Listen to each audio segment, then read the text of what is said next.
say a few words if you don't mind. He couldn't be here. He's all the way on the East Coast, and he's not a fan of traveling. But, here we go. Hey everybody, Peter Smetti here, founder and publisher of Alterna Comics. I'd like to thank all of you guys for attending the panel today. I wish I could be there, but I know you're in great hands with all of the wonderful Alterna Comics creators. Hope you guys have a blast at San Diego Comic Con, and I'll see you soon. Thanks for supporting Alterna.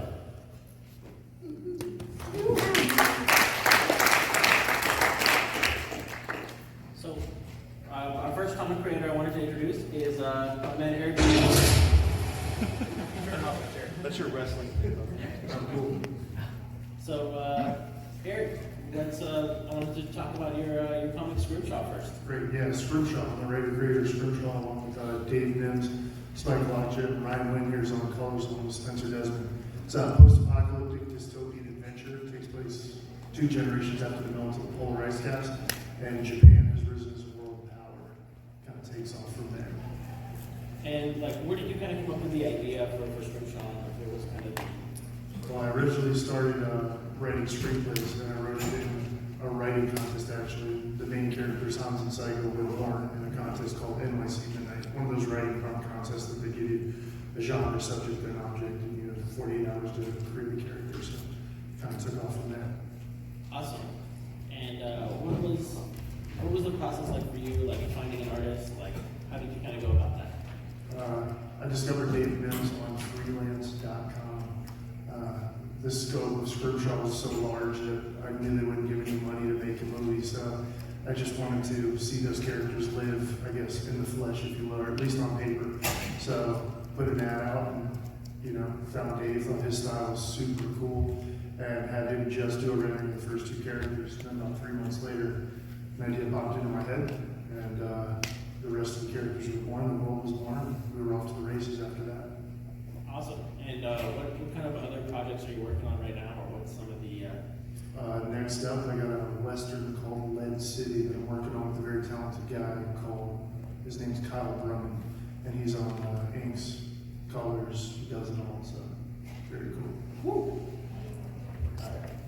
Up next we have none other than Steph Cannon, and Steph is an awesome creator, and she's let me make sure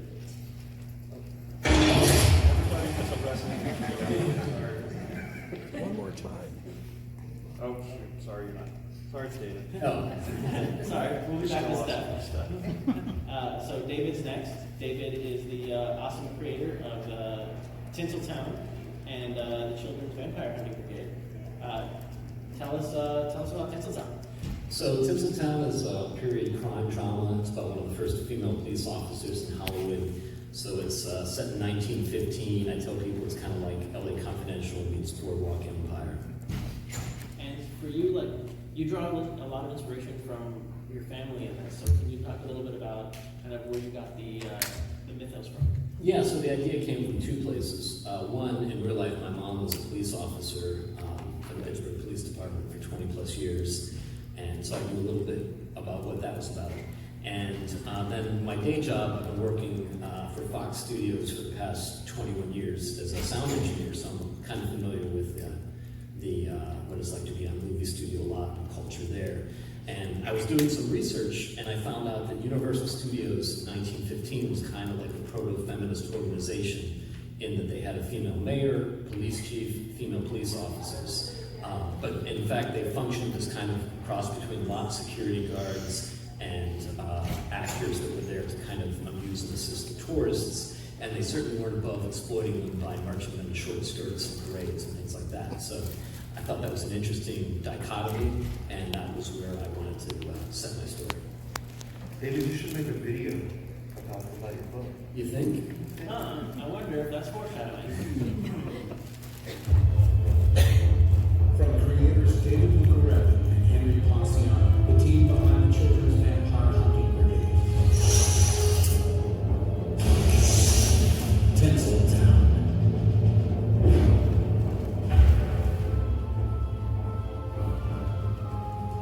I was born in 1894.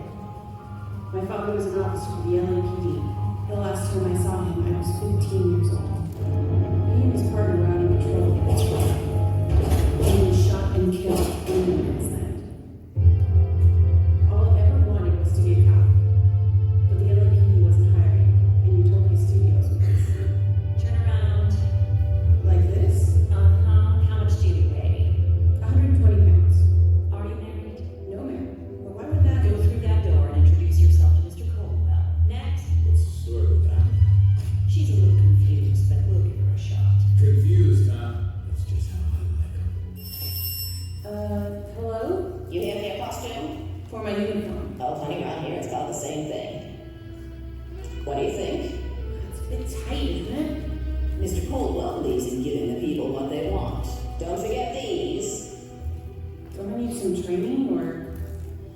it's easy. You hit people with it. The gun's just for show. For sure.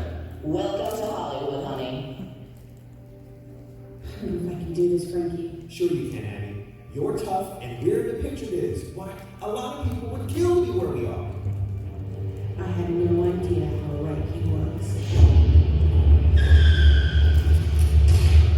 Tinseltown. She was a cop in the early days of Hollywood, the town where nothing was what it seemed. Tinseltown, director's cut, collecting all issues of the Alterna miniseries, featuring 5 additional pages of story and 2 new pinups. Woo! Thank you. And I should mention we have the voice of Abigail Moore here in the audience, Lisa Wardell. She had a screening for one of her short films that got accepted into the Short Film Festival last night, so thank you for that, Lisa. I'm a big fan of motion comics, and that one blows me away. I mean, just the execution in it, it's something that's so cool to see how it all kind of comes together. Tremendous voice acting, tremendous visuals, it all flows together so well. Oh, thanks, man. It was a lot of fun putting it together. So you have some exciting news with Tinseltown as well. So Yeah, so if these 2 pages here, that's okay. Go back one. The page on the left is one of the new pages of the graphic novel. So the graphic novel that comes out in comic stores on July 21st, or 31st, has 5 new pages of story. That's one of the pages there. Nobody's seen that before. And then the page on the right is the first page of a Tinseltown short story called Pinboy that we're working on right now. Again, nobody's seen that yet, but it's going to be out in the Alterna Comics anthology. It came out on Wednesday, sometime between now and when the second miniseries comes out. We've got 3 pages of finished art. It's a 10-page story, but so that's going to bridge the gap between the first miniseries and Tinseltown 2, Losing the Light, and that is going to come out in March of 2020. The pinup that you see on the left there, that was part of our Kickstarter. Ryan Wynn, down on my left, was kind enough to do the art for that, and I think it turned out amazing. So that's going to be one of the pinups that will be featured in the first issue. Actually, I was like, that's going to be featured in the graphic novel. The pinup on the right by Tinseltown artist Henry Ponciano, which is kind of our Tinseltown Judge Dredd mashup. That's going to be in the first issue of Tinseltown 2. that's exciting. And what was the process like for people who wanted to know, like, to get a comic book in an Alterna, like, the comics? What was the process like for you to kind of get it into Alterna?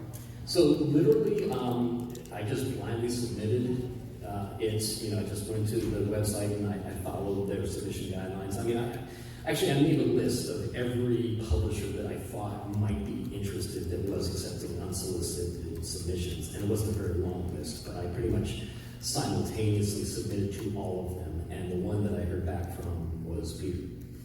Awesome.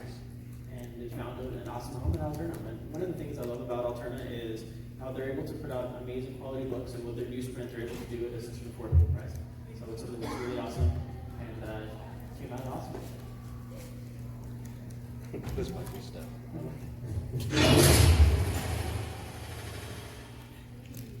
And up next we have Steph Cannon.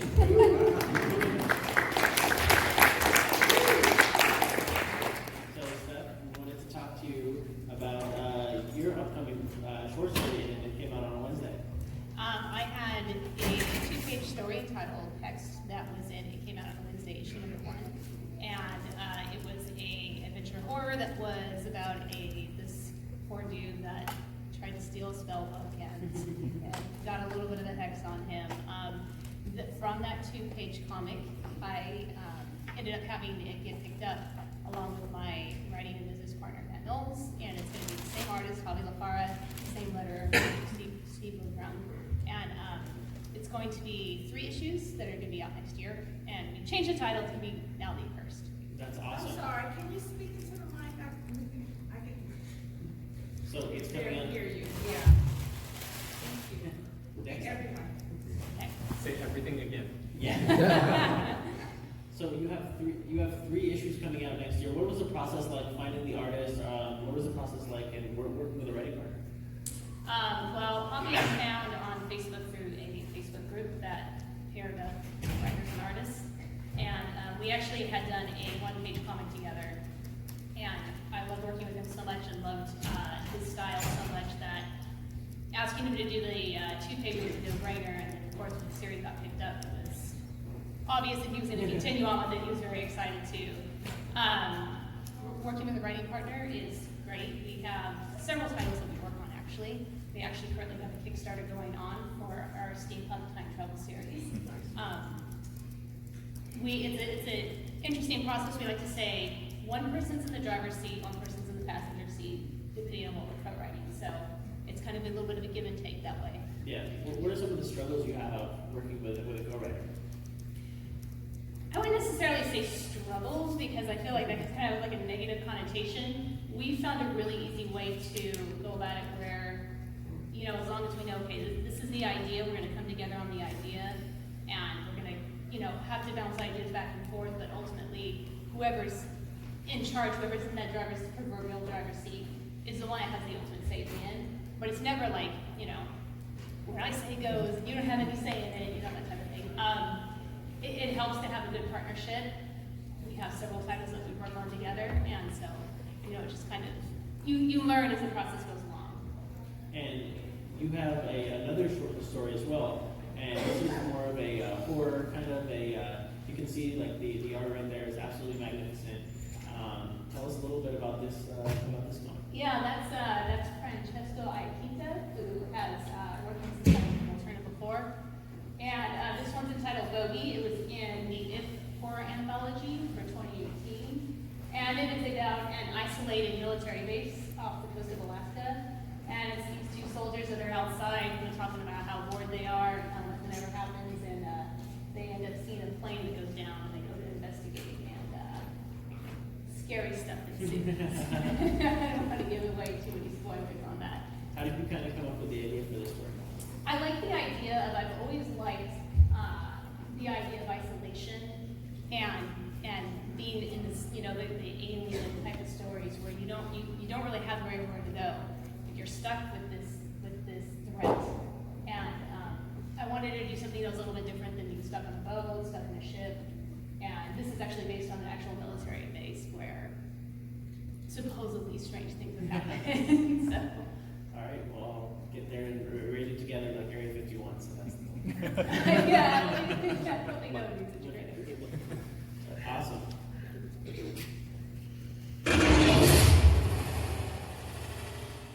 And up next, we have somebody who I'm a huge fan of, obviously, as you can tell by my shirt.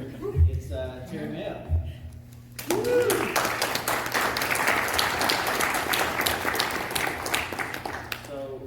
The trade has already come out, but for the Wicked Righteous, tell us how the idea came to you, what it's about. Okay. If you were impressed by David's video, you should be, because mine is nowhere near the quality. But I'm going to let Cyber Terry tell you about Wicked Righteous, because he's better. Hello, my name is Terry Mayo. I'm the writer and creator of The Wicked Righteous. The Wicked Righteous is a dystopian coming-of-age story, kind of like Mad Max meets The Breakfast Club. 3 years ago, a deadly plague brought the world to the edge of extinction, leaving 2 distinct groups of survivors. Anyone who has ever taken another life has mysteriously gone unaffected by the illness. Even more mysterious, so has every single child on Earth. Now, in the ruins of San Diego, 4 teenage brothers set in motion a whirlwind of danger when they rescue a beautiful girl from a gang of psychopaths called the Horsemen. The brothers' actions attract a tidal wave of evil to their doorstep, and they discover firsthand what happens when the best and worst of mankind vie for what's left of humanity's soul. This is the world of the wicked and the righteous, and the children who lead them on. The Wicked Righteous is a 6-issue limited series from Alterna Comics. It was distributed by Diamond and available at Comixology, Barnes & Noble, Books A Million, as well as newsstands and comic shops all over the world. Fans have asked me when a collected edition of the series will be available to purchase. Well, the answer is very soon. This Kickstarter will be the starting place to pre-order an autographed copy of The Wicked Righteous Volume 1. Volume 1 contains a 6-issue limited series, 4 short stories in the Wicked Righteous universe, and some cool bonus stuff that you'll only find inside the book. Kickstarter will also be the place to pick up other Wicked merchandise like shirts, hats, collector pins, stickers, original art, and much more. Lucas Romero, Chris Hall, Brandon DeStefano, and I poured our hearts into this book. We're proud of the impact it's had on the readers, and we're excited for where it's going from here. So please help us get Volume 1 funded for printing and distribution by pre-ordering a signed copy of The Wicked Righteous Volume 1, and pick up some cool swag while you're at it. And remember, stay wicked, y'all.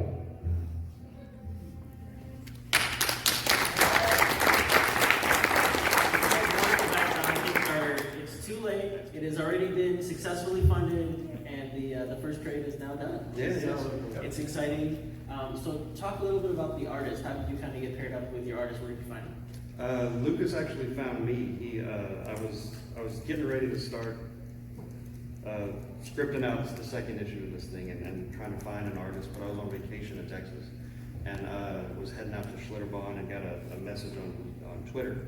He was like, and it was Lucas, and he said, I'm a big fan of the web stuff that you've done, and if you're ever looking for somebody, hit me up.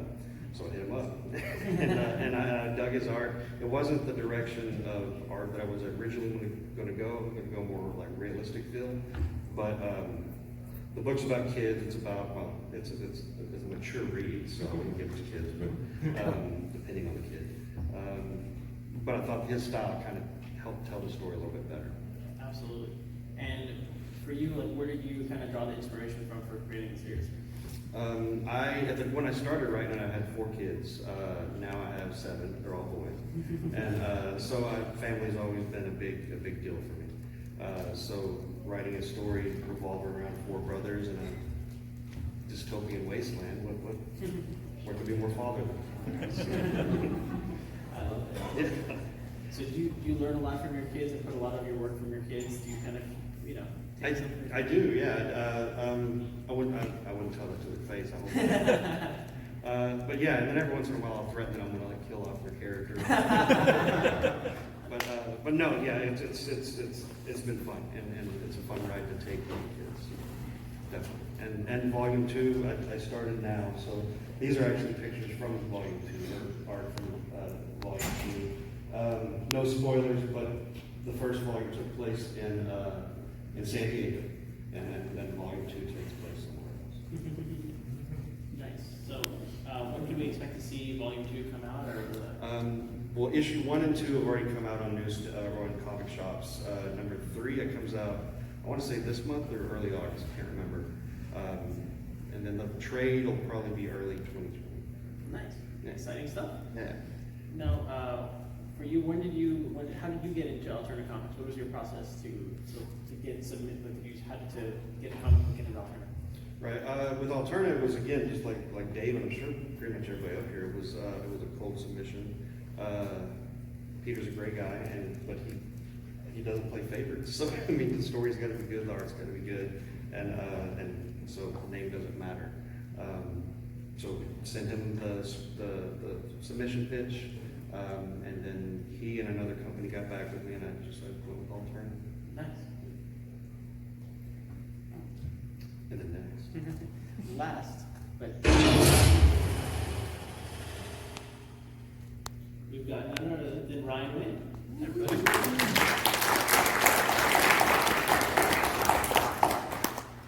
So, fun story. I originally commissioned Ryan for a book of mine, I want to say, probably 2-3 years ago.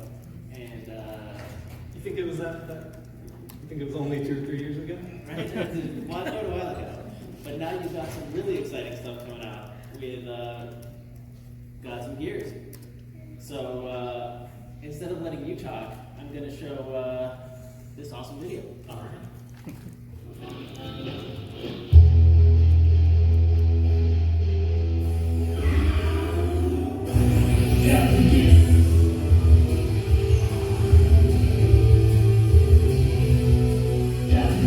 After racing this axe-strand Jimmy Shotgun King back in time, he meets Eli, a young adventurer toying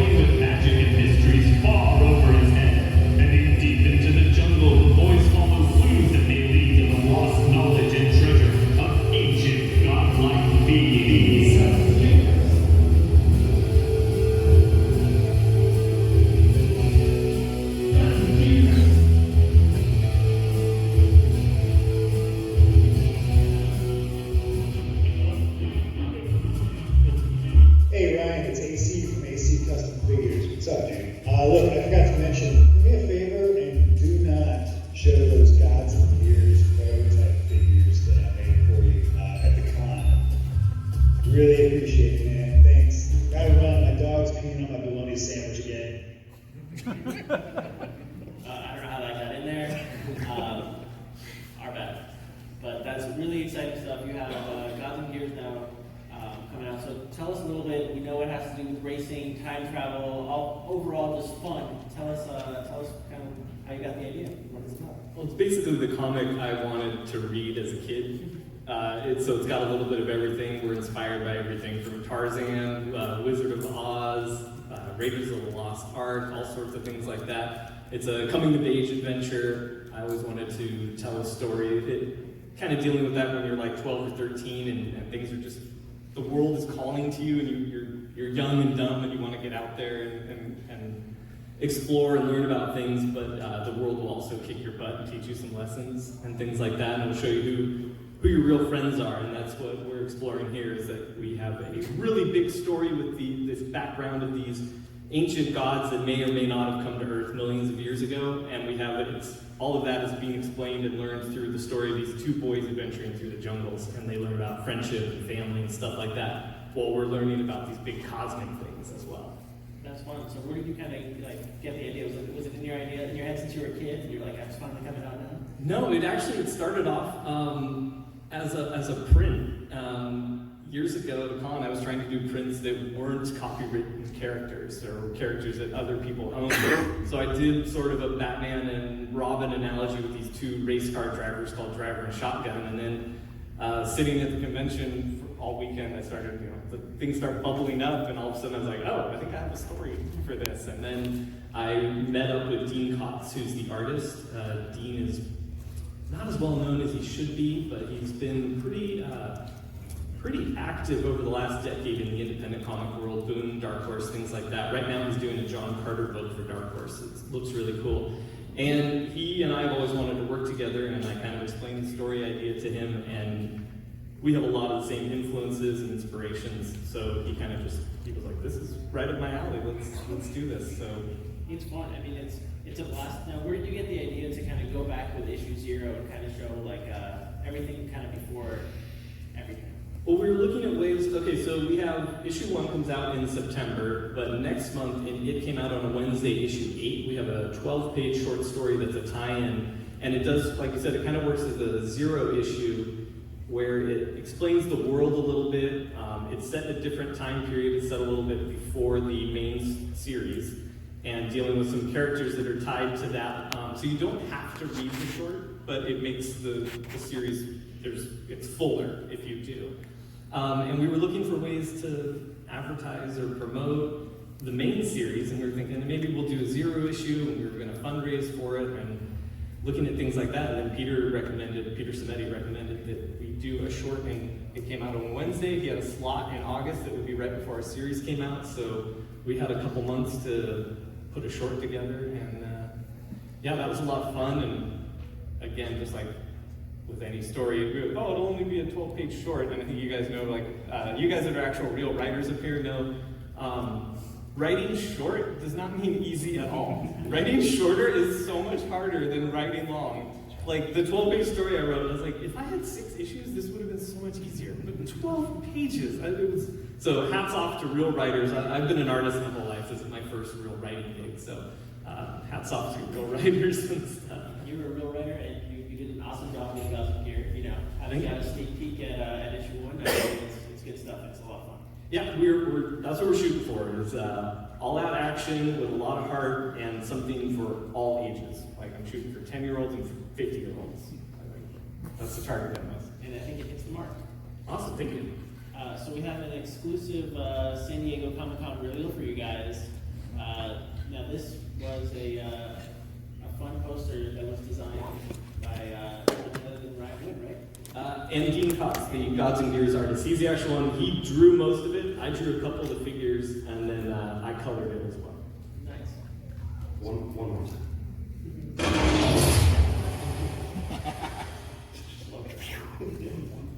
And there it is. Woo!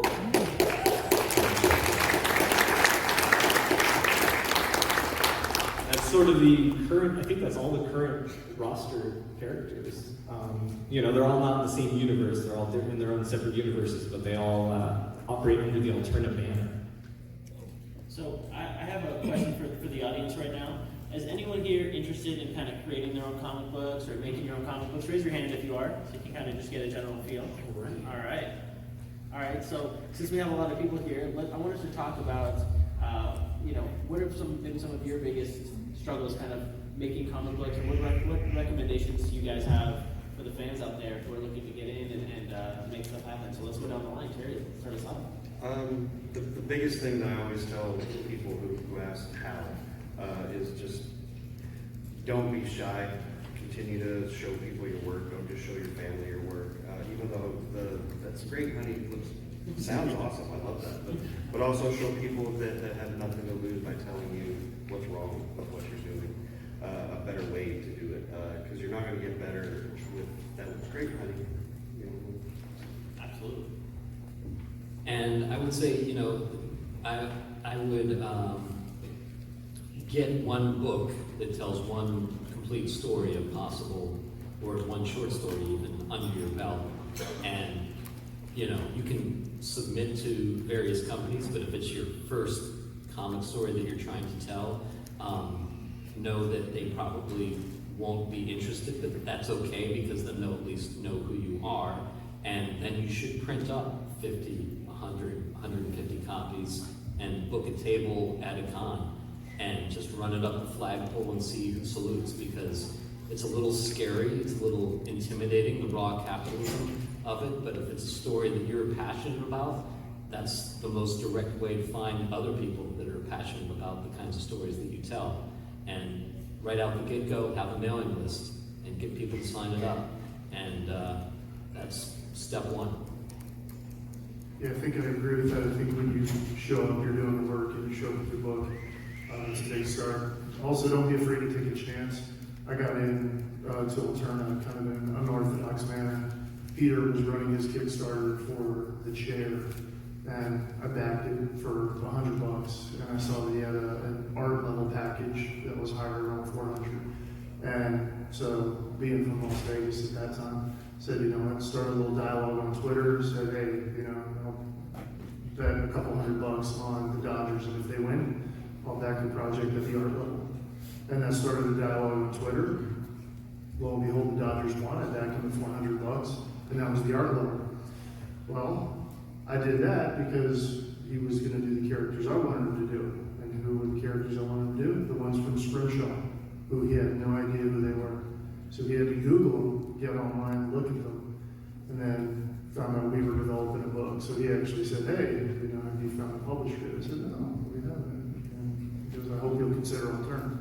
So yeah, don't be afraid to take a chance. If it seems crazy, which, that probably sounds crazy to people, but he got his eyes on my book in such a way that there it was in front of him. And so don't be afraid to take a chance. Plus you got cool art if you lose. So. It's a very wise lesson there. Always bet on the Dodgers.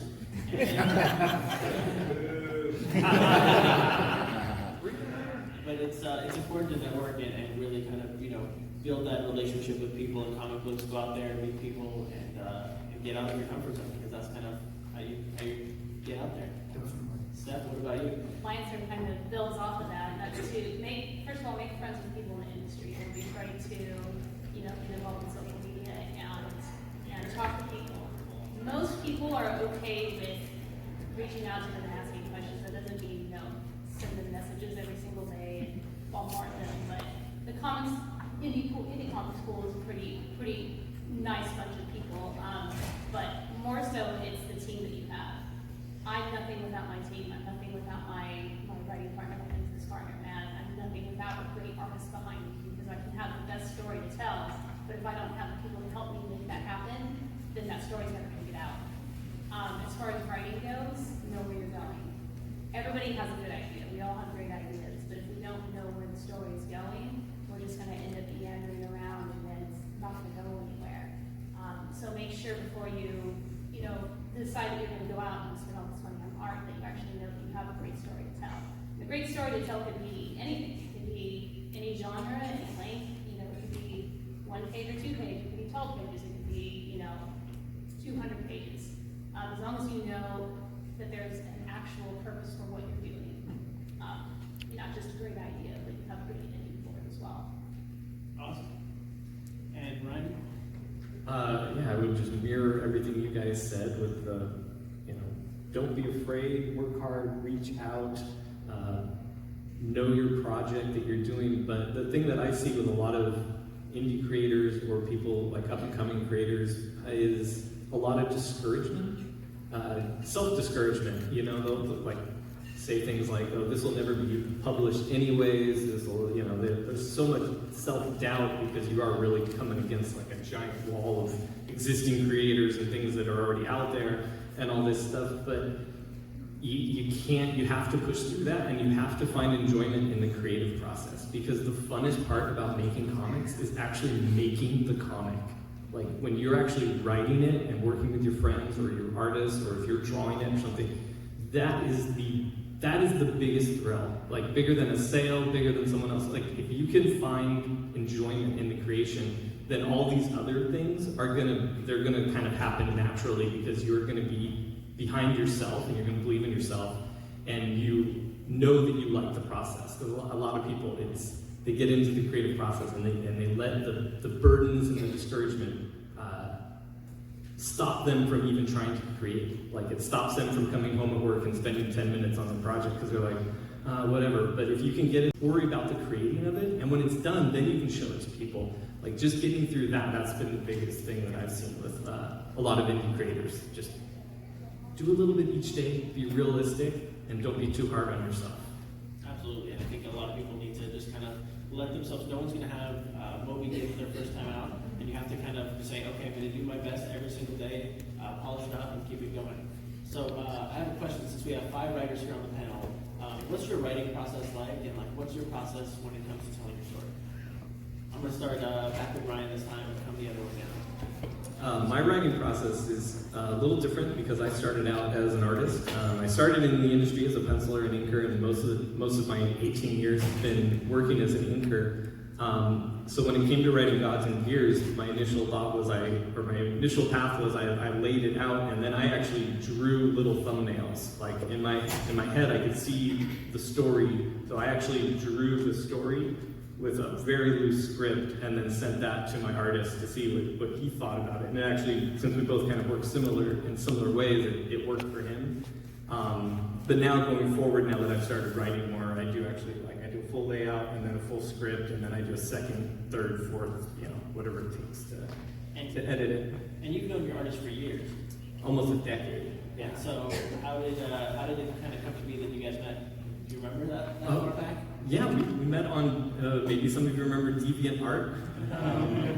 All right, I'm still active on DeviantArt. I still post, and I like it. It's, everyone bailed for Twitter, and I'm like, oh, so you can show your art this big instead of a full high-res image? So I do both, so that, people can see stuff. But we met there, and honestly, we've wanted to work together since then. That was kind of when I started getting the writing bug, and he likes a lot of my ideas. It's just, you guys know, you meet that artist and you're like, why do you like my ideas? And they do. Those of you that want to reach out to artists, you'll find that artist that likes your ideas. They're out there. You just got to look for them. So yeah, my process is visual. I write it visually for the most part. I love it. And then kind of come back with the final dialogue and stuff. Steph? Writing a comic script is a lot like a screenplay.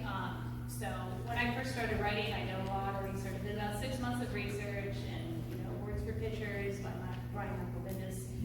Kind of learned the concept of that. And that's as far as how I started off. That's how it was in the beginning. Now, currently going forward, the projects that I'm working on are all co-written with that. We came from kind of 2 different camps. We have me, who is known as a short story, the anthology person, the one-page writer. That's kind of what people have referred to me to. That was what I was good at. That's why I was saying it's difficult. It's very difficult to write a short story, whether it's prose or comic. But that was kind of my niche. That was what I enjoyed doing. Whereas Matt came with this series that was 11 issues. In fact, that's what the Kickstarter that we have right now is for, the 11th issue and the Intense Trade. Harrison Silver is the title. So we had he and him, who has these big ideas, that is this big long story, and there's, you know, these points that we're gonna hit, and we need it's like short and concise. So bringing those two together to kind of come up with a story that, okay, now we're doing, you know, 3 issues for the Curse, we're doing 3 issues for the spin-off Tales from Nocturnia. So that type of writing process has been different. It's been kind of getting 2 ideas to come together, but same type of thing. You're going to outline a story. You're going to come up with the ideas together. It's just you're not doing it individually, which I actually really enjoy, because if you're stuck on one part, it's like, I don't know where I'm going with this. That's where he helps me out, and vice versa. So. Yeah, so if you're having trouble, you can always talk it out with friends. You can always use a writing partner and keep moving ahead. Eric, what's your process? Yeah, I come from a screenwriting background, so for me, I like to start at the end. And if you know what you're writing to, it's really easy to fit in those emotional hit points. I call them emotional hit points. I'm a Dungeons and Dragons nerd, but it's easy to inform where you're writing to. If you know where you're going, you can easily backfill that. If you have your character, you know where that character's headed, it's really easy then to hit those plot points and fill it in. But you can't be afraid of discovery either. Like if you're writing to that point and that character discovers something that takes you in a different direction, you gotta have the confidence to go in that direction and see where it goes. But that's where the rewrite comes into. If you don't, if it doesn't pan out, don't die on that hill. Just go back, trace your steps back, and head in a different direction. Because you know where you're headed, but you might take a left or a right before you get there. So I start at the end. So I'm a big fan of story structure, you know, and I mean, I think we're all pretty much familiar with the overall macro story structure, typically, you know, a conflict leading to a resolution, to a climax in the end. But the thing to keep in mind in comics is on a macro level, if you're telling a serialized and finite story, you're going to want to have mini climaxes every 20 to 22 pages that are each successively and progressively higher in terms of the stakes and the drama. And then on a very micro level, you've got to motivate your reader to want to go from one panel to the next panel, to turn the page. So in a sense, you're also thinking about ideally kind of micro climaxes at the end of each page. And, you know, why is the reader motivated to read that panel and then turn their eyes to the next one? Yeah. Terry, what about you? Let's finish off with some of your process. I'm a little hung up on the micro climaxes. I'm going to suck you up down. I lost track of what the question was. The writing process. Okay. Like Eric, I have a screenwriting background, so same thing. I kind of have the beginning in mind, have an end in mind, and then it is a lot easier to kind of fill in the middle. The cool thing that I like about the comics is that every panel is beginning, middle, end. And every panel, every page has its own story within a story, and that's the challenge I love, and that's what I like to do. So there's a lot of outlining that goes.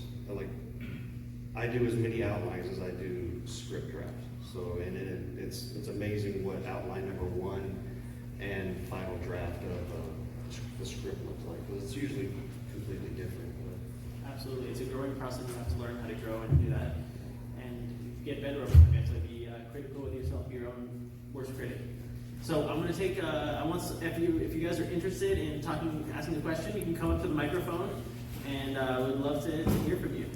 Hi, when you use for beginners, you have the name of any software that can help with layout and things like that. Are there any software for beginners? I think, yeah, I mean, there's no set format for comic strips, comics writing, but basically what you probably are going to want to do is break it down by panel and with the description for your artist and then dialogue and effects. And so you can do that in Word, you can do that in Final Draft. Anybody else use anything else? Well, from screenwriting, I still use Final Draft for my comic scripts, and it works perfectly fine. As far as saving your work, Google Sheets, Google Drive, that's what we use for everything. That's how you can save art. You can, save your scripts on there. You can share it with your artists, so there's kind of this one hub for everything. So Google Sheets, Google Drive, definitely. come get you and grab that. Yeah, we got some free comments for everybody that asks a question. Oh, yeah. Hi, I'm a fan of outlines too. I have a screenwriting background. In regards to the outline, I understand the act structure. How do you, is it like just a scaled down version of that for a comic book? For me, for my outlines, I literally go on a document, page 1, page 2, all the way to page 24, which is how long the books are that I write. Let me find two more questions. Okay. Is the structure phase for comic books the same across the board, or is it just a personal preference of how you want to tell your story? At least from what I've learned, it's an individualized thing, and everybody's different. And that's the beauty of it, I think. Yeah, you'll have certain editors that may guide, like if you're working with certain editors, they may guide you like, write it like this, or we want this type of story, or what. But I think for the most part, indie comics, it's Also, more individual. ma'am, don't forget to get a comic book guide, so you get some awesome goodies. Sir? Thanks to you folks for being here, appreciate it. Thank you for scaring me with loud noises. Do you folks take submissions? Alterna Comics takes open submissions. Now, having said that, they get about 100 to 150 submissions a month, and they publish usually about a half dozen titles monthly, so those are kind of your odds, but they are one of the publishers that absolutely takes open submissions. If I happen to have a proposal with me, can I give it to someone here? The best way to do it, honestly, is to just do it online, because we would never see any of this stuff. It's all paper submitted. I'll also take a look at it, so feel free to find me down after, and I'll happy to take a look. I'll hunt. Yeah, that's what it takes to break into comics, is you have to go in there and be uncomfortable, get out there, talk to people, and Peter replies to everyone. get out there. Just so you know. Thank you. Of course. Sorry, very tall. Oh, you're good. You gotta take the mic all the way off the stand. You got it. Yeah. So I was really curious and interested to hear you all talk about blind submitting, and that was a thing that worked for you. So for my first comic, I did, the blind submission, all the, like David said, the 6 or 7 places where it was like, you accept open submission. Yeah, exactly. Hi. Sorry, I was waiting for someone in the back. They're leaving. Continue, please. Yeah, no, fit right in. Didn't expect anything, didn't get anything back, first book. I don't really want to do that again, blind. But I was really interested to hear, that it worked for you, and, what other experience you have pitching blind or with an introduction. How do you, make connections, make contacts? Like, what does that process look like in a larger scale? Well, I mean, there are, I'm thinking about, I've got a couple comic short stories coming out for a couple other publishers, and thinking about how I make connections with them. One was through, there's an international group called the Horror Writers Association, and they have a San Diego chapter and an LA chapter and stuff, and just by going to meetings and meeting people there, I met one of my future publishers. And your local comic book store, if it's a good comic book store, probably has a kind of community about it. And if it doesn't, you can certainly put up an ad and like get together a group of aspiring creators, and put out your own anthology on Kickstarter. And that's like a great place to start too. I'll jump in and just say, I host a show where I talk to people about breaking into comics. Get out there and be uncomfortable going up to editors and say, hey, is there an editor here? Go to every single comic book publisher, pick up the phone, call them, try to get in touch with an editor and build those relationships, whether it's going to a bar here or meeting them at their booth, whatever it takes to kind of get in touch with people. So you're kind of making that submission process a little bit more comfortable. Awesome. Thank you all so much. Actually, I'd like to add, even just online, almost like Eric had said with Peter, where he kind of formed a relationship, like you can even just do that with, if you have a publisher that you're interested in, comment to them about their books. Talk to them on, like, tweet to them about, like, hey, I like this, or like, let them know what you like about that, like, about their publisher, why you would want to be there, and then, just start those dialogues, and then you can bring up, like, hey, I'd like to submit something. And then you're kind of on their radar, and you're not really being annoying or anything. If anything, you're praising the product or whatever like that. But just don't be afraid to reach out and make that contact and kind of like let yourself be known. Like in this world, you only get what you ask for. So, Awesome. Thank you so much.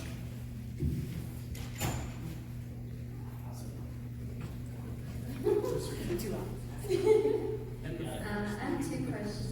Is that okay? Of course. So I liked everybody's comics, but I was surprisingly interested in David's. It's something I'm not usually interested in, so I was like, wow, props. But my question is for you. Is she pretending to be a cop or is she a cop?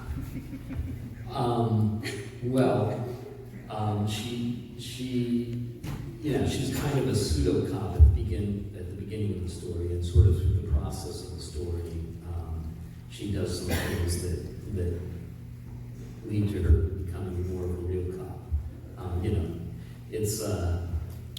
Can I just say one thing too? This has nothing to do with the question.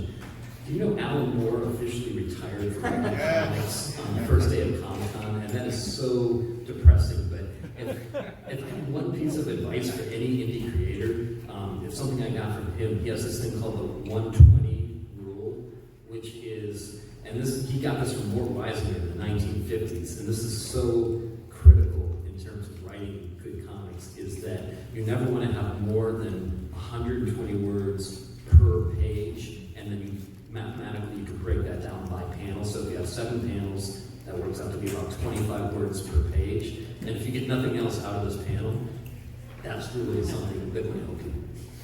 Wise words from Alan Moore. So I think that was his way of dodging your question. I'll just have to read it. That was his way of saying read the book.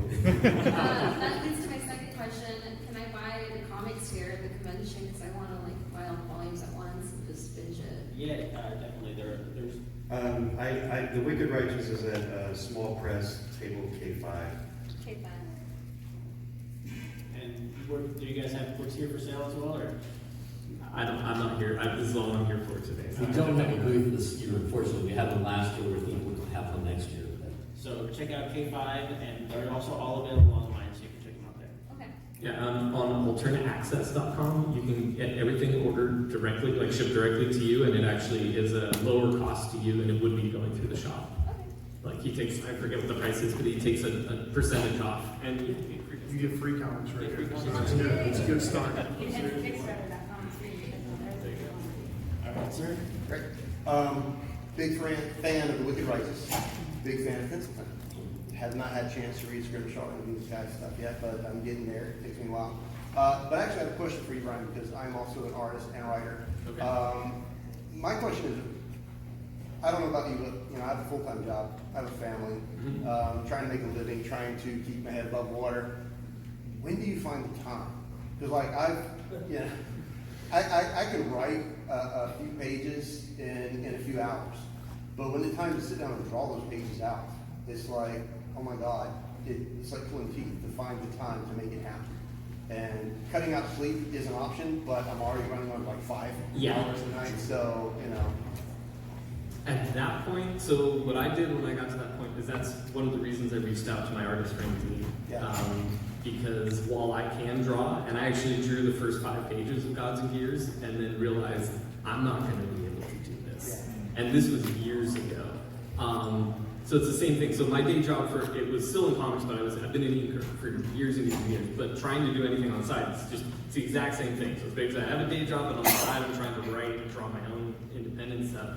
And there's not really a solid answer that I can give you, other than it's a balancing act, and it's so difficult. Like everything we described is you're not alone in what you're going through, and it's not weird. It's exactly like, no, you are going to be tired at the end of the day of work, and to ramp yourself up to draw, it's you just got to set little goals. That's the thing I did. If you're going to continue, if you want to draw it as well, you've got to set little goals. I would recommend a big layout. Figure out a plan ahead. Get everything worked out. Almost like if you were shooting a film or something. You do all your shot list. You figure all that out before you make a film. do all of that and then set little goals for yourself. Like tonight, I'm just gonna do the thumbnail layouts for pages 1 and 2. And just set those and, try to break it up evenly because you gotta spend time with family, you gotta do all that stuff. I totally get that. You can't, sacrifice all the time for the art project and this or that. And, it's setting little goals, bro. There's not like a thing I can tell you that tomorrow it'll all work. Because I know, but so many things that are I learned from failure, and I learned that it was those little goals. Like so, for me, for finding the time to write, I only had about a half hour each day to write. And for me, I'm not a real writer, so I got to get in the mindset and things. So I got to the point where I was like, okay, if I can just write a couple hundred words, and tomorrow I'll kind of edit what I write. But today I'm just gonna let it out and just set that time and work with the family too, and just say, hey, Dad wants a half hour each night. What time works out best for everyone? You guys are bathing then, or you doing that? Like, you can't separate it from the family stuff. It's got to be kind of intermixed. So yeah, just find that balance, set little goals for yourselves, and don't put too much pressure on yourself. Because that'll stop it too. If you have too much pressure, then you're just gonna find them out drawing tonight, and then you lose a day. So little goals. Thank you. Thank all you guys. Awesome. I think we have time for one last question, but make sure you guys all get bags, and then if you guys have questions after the show, feel free to hunt us down. Right. We got signed prints for everybody that came to the panel too. So up here on stage, you can grab them on your way out. Yeah. Make sure to come pick up signed prints. And we can hang out outside, and if we don't get to everybody's questions, you can ask us outside. Go for it. Okay, so she's too nervous to ask, but she's 12. She wants to know what was the first thing you guys wanted to work on, and how old were you when you decided you wanted to make comic books? I'll answer first. I was, I want to say around 9, 10 years old when I started getting into comic books, and it was Jonah Hex, and I was all about that cowboy life back then. So yeah, I was down to write a western. I was 10. I wanted to be a writer since I was 10. Comics came a little bit later. I kind of got into comics as like a teen and early 20s, but I wrote kind of like a short story that I submitted to the newspaper, local newspaper. It was like my first little thing. I still have it saved and everything, but I clearly wanted to be a writer since I was 10. So you should definitely start small. Pick a genre that you like. If you like writing scary stories, you should write that. If you like writing fantasy, that's what you should go with. Write what you love and go from there. Initial question. She wanted to know how old you were. And what was the first thing you were interested in doing a comic about? Oh, Wolverine. I was about 8. I was about 8, and I was just drawing Wolverine pages. And taking it back when my dad would be like, "How's this?" My dad was the director at the time. He'd be like, "Well, can't tell what's going on. Get back to work." So I feel bad. It was basically copying Marvel stuff, 80s Marvel stuff. Get started now. You're gonna be great. You'll be up here in no time. Start now, it's a long road. Start now. You'll be up here before you know it. Thank you very much. Of course. Thank you. Let's see. Do we have time for another question? One more question. I just want to know if you have any blocks when you're writing, either writer's block or block in the story, what your approaches are to get through them. I don't know if I call them blocks. There are times where I kind of am second guessing my main story, and so then I have a collection of short stories that I jump over to. So I have my main story, writing that. If I kind of get into an end moment, then I'll jump over to the short stories to kind of change things up in my head. And then when that's fixed, I'll go back to my main story. Right, because if you're working on something else, then your unconscious mind is meanwhile trying to solve the problem in the other story you're not working on. I use beer. It definitely helps. I usually don't solve it that night, but the next day when I'm a little wrung out, it all seems to just come to me while I'm laying on the couch. It's really weird. I just take a lot of showers. And beer. I'm just stubborn, so I just push through. It helps too to have somebody to kind of bounce ideas off of, and it doesn't even need to be a writing partner. If you have anybody in your life that you can kind of go, you know, I mean, you don't have to ask them for idea and take their idea and run with it. They may say something that may spark, oh, I didn't think about that, you know, spark an idea. And don't think of it as a block. Think of it as like, okay, I'm figuring this thing out. Because if you're immediately like, I can see a lot of writers, it's like, oh, I got writer's block. And they've announced it, and now they have it. And how can I get through it? And it's like, no, just stop that mindset. You know, just, you got one problem. Awesome, thanks. Come pick up a bag as well. Thank you guys so much.